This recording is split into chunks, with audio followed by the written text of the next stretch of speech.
Ici, la Voix de l'Amérique.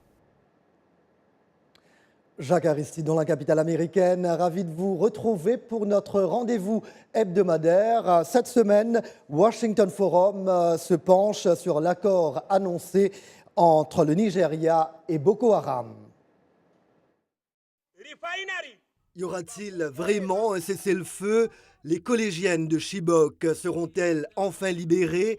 Et oui, pour l'heure, plus d'interrogations et de doutes que du concret après le fameux pacte conclu. Décryptage.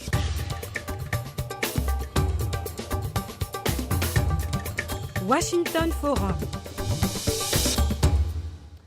Bienvenue et mille merci de votre fidélité à Washington Forum que vous propose la VOA. Nos invités vont nous décortiquer le sujet dans un instant, mais d'emblée, le gros plan de Nicolas Pinault sur la confusion qui règne autour de l'accord entre Abuja et Boko Haram. Un nouvel espoir ou une désillusion, les Nigérians se posent la question près d'une semaine après l'annonce du cessez-le-feu. Depuis 5 ans et le début de l'insurrection sanguinaire de Boko Haram, Abuja a multiplié les effets d'annonce concernant le groupe terroriste. Cette fois-ci, la piste semble plus crédible. Le Tchad a même confirmé 2 rencontres tenues à N'Djamena en septembre dernier.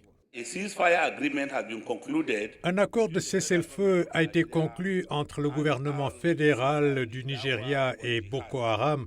J'ai instruit par conséquent tous les chefs de service de se conformer immédiatement à cet accord sur le terrain. Pour l'heure, les faits contredisent le chef d'état-major de l'armée nigériane. Sur le terrain, des accrochages violents ont encore eu lieu près de la frontière camerounaise à Damboa, dans la région d'Alagarno. Autre fait troublant, le membre de Boko Haram qui a revendiqué cet accord depuis Jeddah en Arabie Saoudite n'est pas connu dans le commandement du groupe terroriste. Autant d'éléments qui rendent sceptiques jusque dans les rues de Lagos.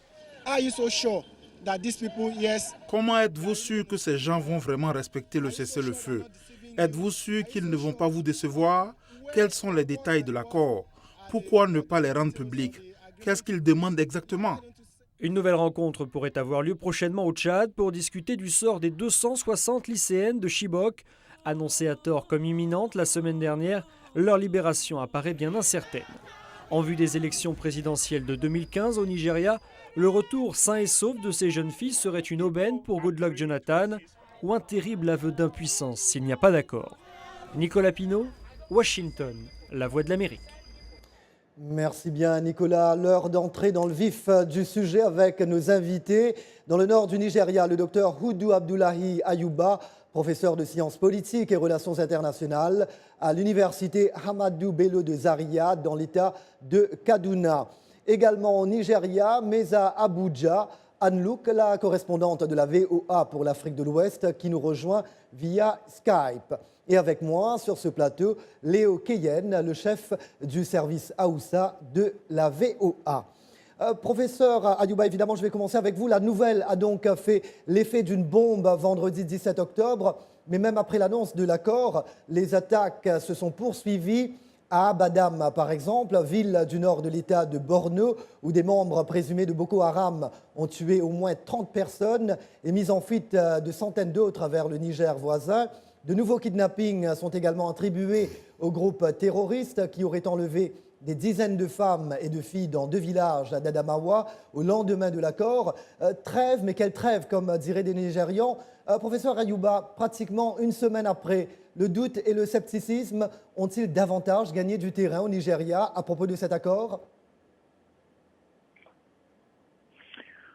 Oui, c'est vrai que quand on a appris qu'il y a eu un accord entre le gouvernement et Boko Haram, on était soulagés, mais rien ne se passe.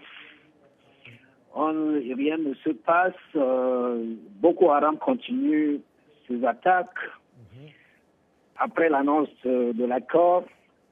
Et on se demande si l'accord a été signé avec le vrai Boko Haram, parce qu'il semble qu'il y en a plusieurs maintenant. Justement, on va revenir sur cette question tout à l'heure, professeur.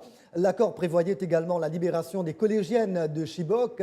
N'Djamena, qui a joué le rôle de médiateur, laissait même entendre que les captives allaient être libérées mardi. Mais nous sommes aujourd'hui jeudi et toujours pas de nouvelles de libération.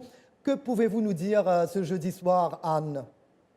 Oui, il paraît que Boko Haram s'est mis d'accord en principe, mais ça reste des détails à faire, à gérer. Alors, ce que les deux parties nous disent, c'est qu'eux, ils attendent le Tchad. Le Tchad, en tant que médiateur, doivent organiser des rencontres. Les dernières infos qu'on a sont que la délégation de Boko Haram va rencontrer les Tchadiens vendredi à N'Djamena, et puis après que les représentants du gouvernement du Nigeria sont attendus à N'Djamena lundi pour que les discussions, les négociations puissent commencer. Ces informations nous viennent de l'homme qui se dit représentant de Boko Haram et qui parle avec le service AUSA de la Voix de l'Amérique. Mhm. Alors, plusieurs médias, dont la VOA, ont rapporté vendredi que les pourparlers entre le gouvernement nigérian et Boko Haram étaient encadrés par le président tchadien Idriss Déby et de hauts responsables camerounais. Léo Keyen, pourquoi Idriss Déby peut-il vraiment amener les deux parties à s'entendre? Il y a trois choses ici.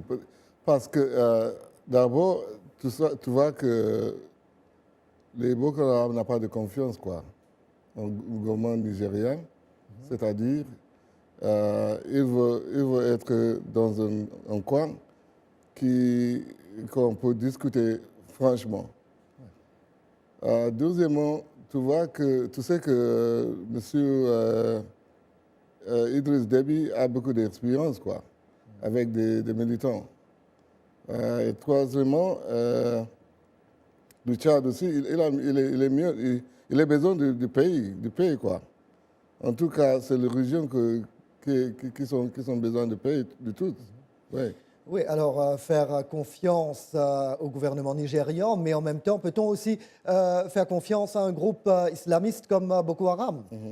Alors, cette question, évidemment, on va revenir là-dessus. Donc, par le passé, le régime tchadien a été accusé par des opposants de collusion avec le groupe islamiste.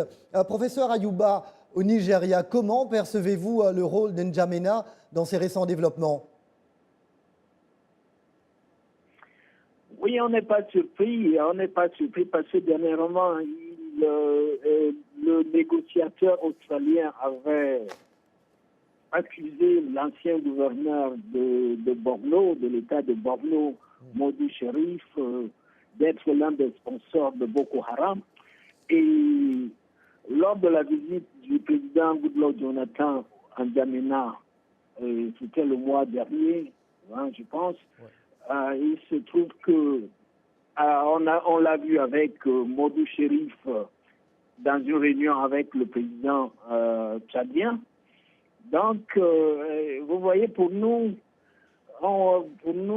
c'est pas, ça confirme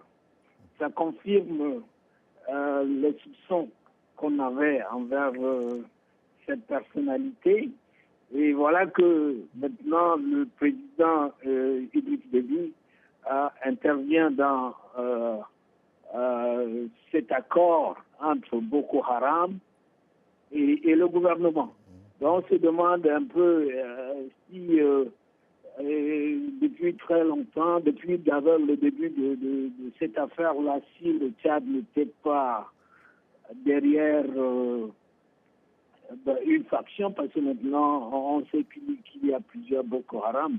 Voilà. Une Alors, faction oui. de Boko Haram. En même temps, Ouais, professeur, c'est un peu confus. Oui, et en même temps, beaucoup de Nigérians s'interrogent sur les modalités de l'accord et sur ce que Boko Haram pourrait obtenir en contrepartie. Anne, y a-t-il des éléments de réponse à ces questions? Tout ce que le gouvernement du Nigeria me dit ici, c'est que tout est sur la table. Est-ce que ça veut dire échanger des prisonniers, payer un rançon? Ça, on ne sait pas. Mais il faut dire que cet accord de libération doit être accompagné par d'autres mesures, un cessez-le-feu, un processus de paix, minimum peut-être un promis de la part de Boko Haram qui ne vont plus enlever des filles. Alors, parlons de l'homme qui s'est présenté comme l'émissaire de Boko Haram. Danladi Amadou affirme être le secrétaire général du mouvement, mais il est contesté. Ahmad Salkida, un journaliste nigérian qui se dit en contact avec ses dirigeants, écrit que Danladi Amadou ne fait pas partie du commandement de Boko Haram et ne parle pas en leur nom. Léo Keyen, qui est Danladi Amadou et quel est son rôle réel? Réel, moi je ne sais pas si c'est réel, mais croyable peut-être, parce que c'est lui qui a dit qu'il serait le cessez-le-feu là. Et ça a déjà passé. C'est lui aussi qui nous a dit qu'il y aura un rendez-vous à Tchad, non? Oui. Ça, Anne l'a évoqué tout à l'heure. Anne l'a évoqué ça maintenant. Bon, moi je ne sais pas si il y a quelqu'un qui est croyable dans le Boko Haram, même dans le gouvernement nigérien maintenant. Bon, c'est débattable, quoi. Absolument. Alors, professeur Ayouba, si Boko Haram voulait déclarer une trêve, pensez-vous que cela viendrait avant tout de leur chef, Aboubacar Shekau?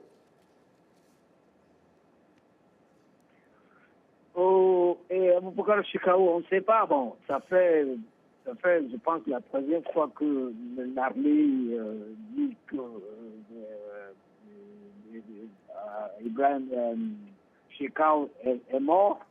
Mais je ne pense pas que cet individu est prêt à négocier avec le gouvernement. Bon, il a dit.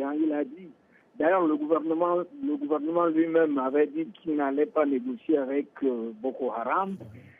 Et là, on voit que cet accord, c'est pas avec Shekau, parce qu'il y a eu des attaques dernièrement. Bon, et puis 60 personnes ont été kidnappées récemment.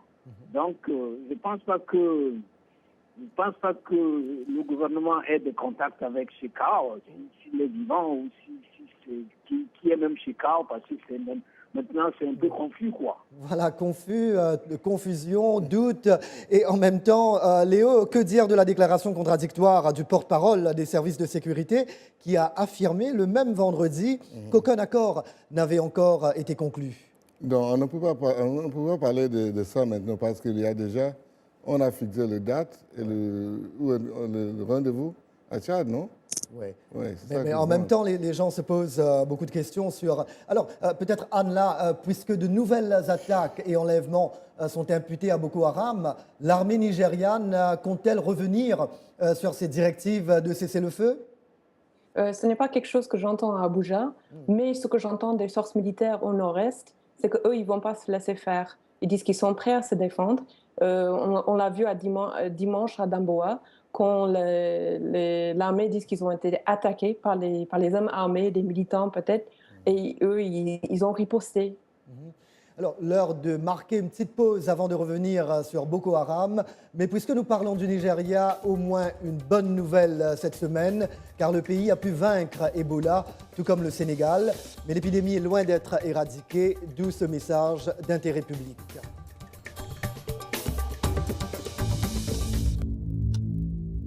Ebola est une maladie très sérieuse, très grave et une maladie mortelle. C'est une maladie qui n'a pas été inventée par les Occidentaux, exterminer la population africaine. Nous avons toujours vécu avec les virus. Ça fait partie de l'écosystème du monde depuis toujours. Les virus ne discriminent pas contre toutes les races. Donc, il faudrait absolument terrasser ce mythe. Les Occidentaux sont les premiers à se sacrifier, à mettre à la disposition du monde entier les ressources qu'il faut pour lutter contre les maladies. Il n'y a pas de vaccin contre l'Ebola. Il n'y a que la prévention.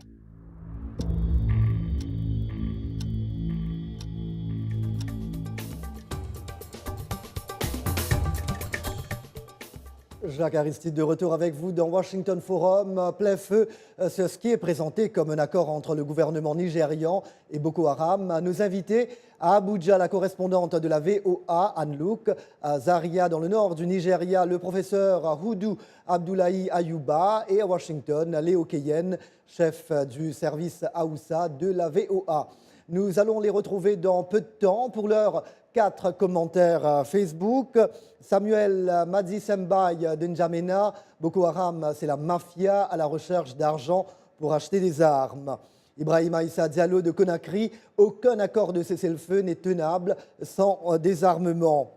Gisèle Kassongi du Bénin, que donne le gouvernement en échange? Boko Haram veut gagner du temps pour une autre action plus grande. Les cessez-le-feu en Afrique sont ce qu'ils sont. Suivez mon regard. Eglon Makassi de Goma, RDC. Signer des accords avec Boko Haram est la pire erreur du siècle. Ce sont des terroristes, il faut les juger, pas les caresser. Nous vous le disions, le sort des écolières de Chibok demeure incertain, mais ce rapt massif ne représente qu'une partie des kidnappings d'enfants et de jeunes hommes perpétrés par Boko Haram depuis le début de l'insurrection en 2009. Anne, vous êtes partie à la rencontre de quelques-unes des familles des victimes à Gombe, dans le nord-est du Nigeria, et vous nous avez rapporté ce reportage. Boko Haram s'est emparé des 2 fils de Hadja Hafsatou Boubé, des adolescents. Il faisait partie d'une vingtaine d'hommes qu'elle a vus rassemblés par les milices lorsque celle-ci a pris la ville de Gwoza il y a presque 2 mois. Je les ai suppliés, laissez ces garçons, ce sont des étudiants, ils vont à l'école islamique. Ils ont dit, mais c'est ce que nous voulons qu'ils aillent également dans notre école coranique. Une autre mère est effondrée, leur fils n'avait pas le choix.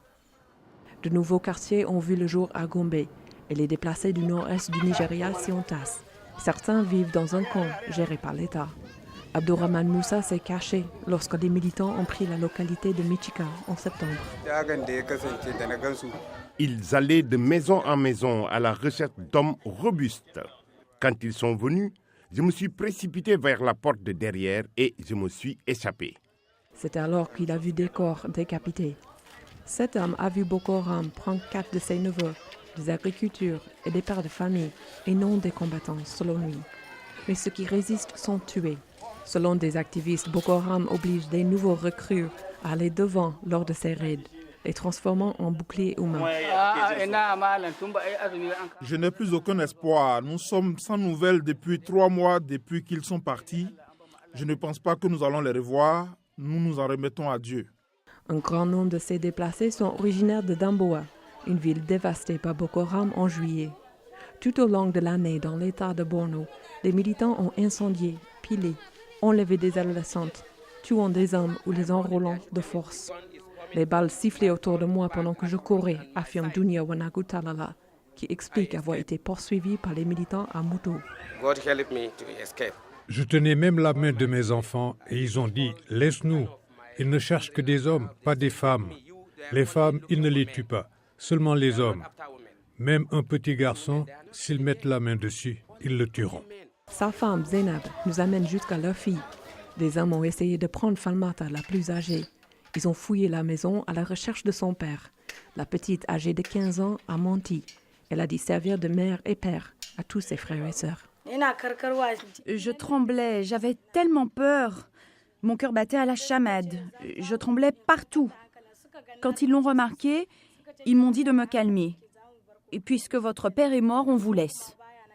Ils ont dit qu'en fait, ils laisseraient des hommes pour nous garder. Personne ne vous touchera. Sa mère s'était rendue dans un village de voisinage ce jour-là. À l'aube le lendemain, Falmata et ses frères et sœurs ont pris la fuite. L'armée affirme avoir repris Damboa, mais des hommes armés ont attaqué la localité à nouveau dimanche. Les gens attendent que la sécurité s'améliore. Anne Locke, La Voix de l'Amérique, Gombe, Nigeria. Souffrance des habitants du Nord. Voilà, enlèvement, attaque, attentat. Boko Haram s'est montré encore plus violent depuis le début de l'année. Un bilan fait état de plus de 10 000 morts depuis 2009. Professeur Ayouba, pourquoi en dépit du déploiement de l'armée, le président Goodluck Jonathan n'est-il pas parvenu à annihiler ce groupe ?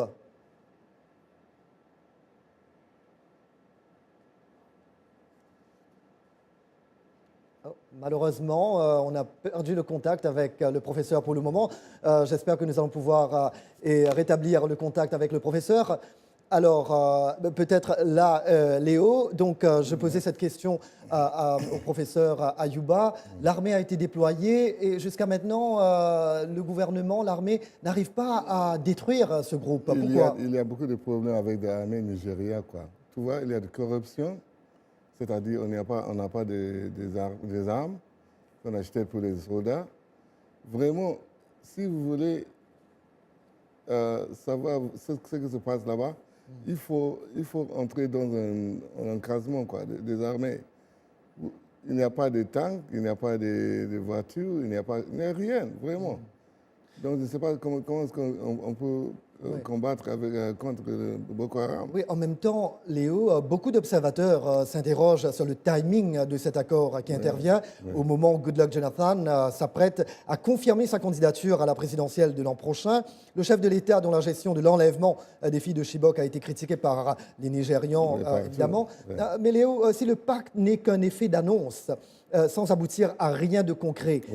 Serait-il désastreux pour Goodluck Jonathan, vraiment, avoir l'effet contraire? Ça sera vraiment un désastre pour lui parce que, bon, comme on dit sur les filles de Chibok, qu'est-ce qu'on va dire sur les batailles avec les Boko Haram et ceux qui sont morts? Qu'est-ce qu'on va faire?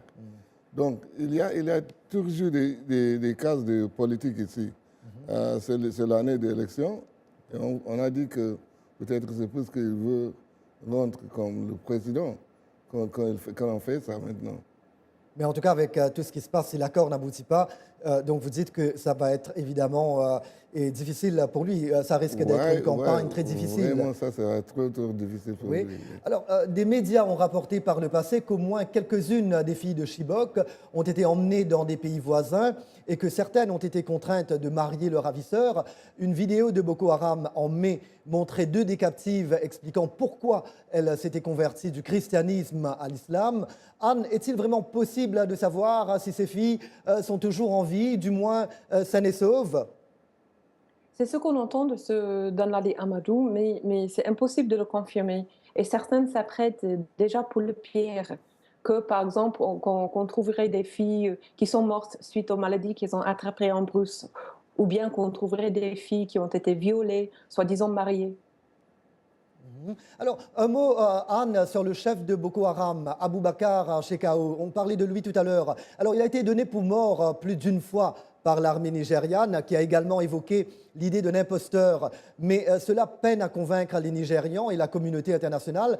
Anne, au Nigeria, donc, que pensent les Nigérians de cet homme que nous voyons s'agiter dans les nombreuses vidéos de Boko Haram? Est-ce bien Aboubakar Shekau? Est-il encore en vie? Mais il y a plusieurs théories. Il y a des gens qui disent que, en fait, le vrai Aboubakar Shekau a été tué en 2009 et 2008-2009 et que maintenant, on voit, c'est le deuxième Aboubakar Shekau. Il y a des autres, surtout les forces de sécurité, les forces du Nigeria, qui disent qu'en fait, il y a plusieurs Shekau qui apparaissent dans les vidéos. En fait, ce sont des hommes différents dans les vidéos. Alors, c'est impossible à savoir, mais il paraît... Il reste une certaine continuité dans ce qu'il dit dans les vidéos. Alors on peut dire peut-être, même si ce n'est pas la même personne, c'est peut-être la même mentalité. Et cet accord, oui, Léo? Oui, Marc, on m'a dit aussi que Aboubakar Shekau, ce n'est pas une personne maintenant, c'est un homme. Ce n'est pas une personne, c'est un titre, quoi. Bon. Un homme mystérieux à plusieurs visages. Alors Anne, l'accord lui-même, enfin si vraiment il est d'accord, peut-il aussi ne pas tenir en raison du fait que Boko Haram serait aujourd'hui un groupe fracturé avec de multiples chefs? Y a-t-il réellement des factions pour la paix et d'autres contre? Le professeur l'évoquait tout à l'heure.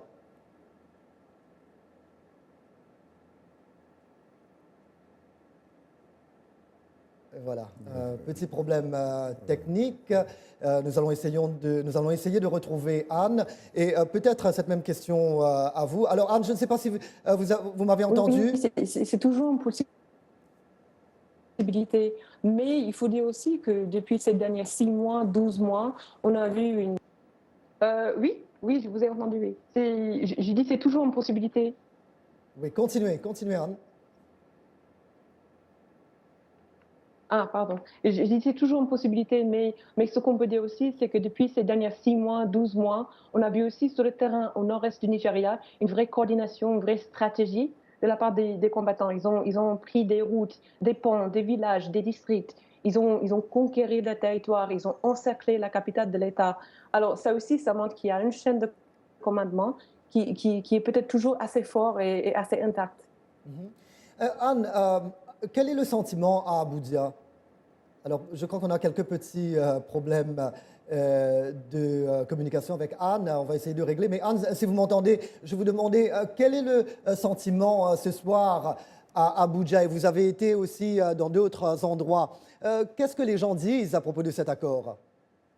Mais les gens, ils attendent toujours Je pense que les gens, ils étaient toujours sceptiques dès que ça a été annoncé, mais même maintenant, on a attendu une semaine, on n'a rien vu. Je pense que les gens ils commencent à être un peu découragés, ils attendent les résultats. Alors, je m'excuse évidemment auprès de nos téléspectateurs, auditeurs, parce que, bon, c'est l'Internet et malheureusement, il y a des petits pépins. Nous sommes en direct, donc ce sont les aléas du direct, comme on dit, et toutes mes excuses. Alors, Léo, au cas où l'accord aboutit à du concret, c'est-à-dire un arrêt total des combats et la libération des otages, que va-t-il représenter pour le Nigeria ? Ce n'est pas seulement pour le Nigeria, c'est pour toute la région de l'Afrique de l'Ouest. Ça doit être du pays. On va trouver beaucoup des affaires économiques. Les gens pourraient être dans chaque part de région de l'Afrique de l'Ouest. Et aussi, bon, on a déjà tué beaucoup des hommes, non? Donc, c'est pas tellement difficile de voir ce qui va passer. Et Anne, la même question à vous. Vous êtes évidemment au Nigeria. Le thème de cette émission, c'est cet accord entre doute et espoir. Et j'imagine que les Nigérians, évidemment, quand la nouvelle est tombée, beaucoup de Nigérians avaient beaucoup d'espoir, n'est-ce pas? Mais en même temps, comme certains le disent, Boko Haram, beaucoup de doutes. Est-ce que c'est ça que vous entendez là-bas?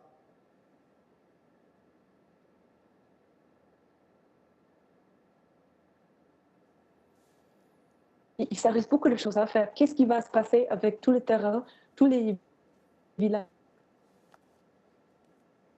toutes les villes que Boko Haram a pris?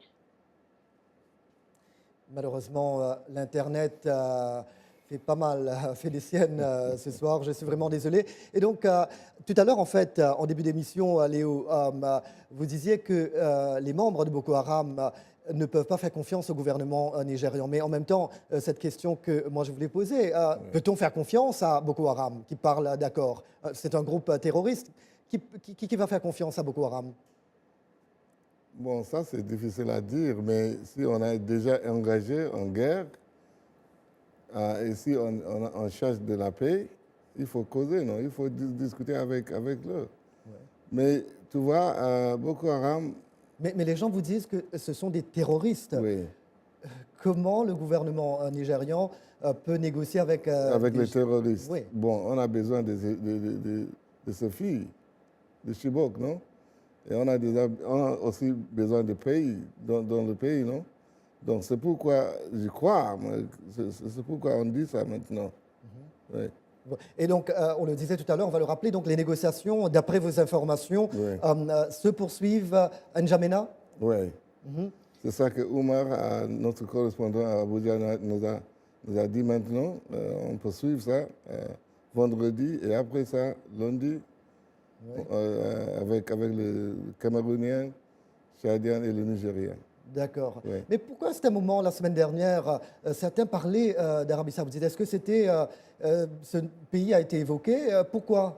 Et puis, bon, on a appris que, en fait, les pourparlers ne se tenaient pas en Arabie Saoudite. Oui, parce que, tu vois, il y a beaucoup de factions, dont les Boko Haram. D'accord. C'est un terrorisme, c'est une organisation terroriste, et ici, il y a des islams là-bas.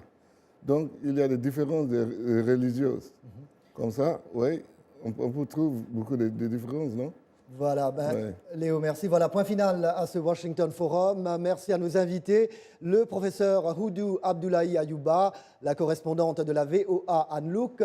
Tous deux étaient en direct du Nigeria. Et Léo Keyen, chef du service Haoussa de la VOA, à mes côtés sur ce plateau. Un petit clin d'œil à nos amis et confrères de B1 TV, notre nouvelle télépartenaire au Congo-Kinshasa. Merci de nous faire confiance et bien évidemment, merci à vous, chers amis fidèles de la VOA, partout où vous êtes. Merci de nous avoir accueillis. Au revoir, take care.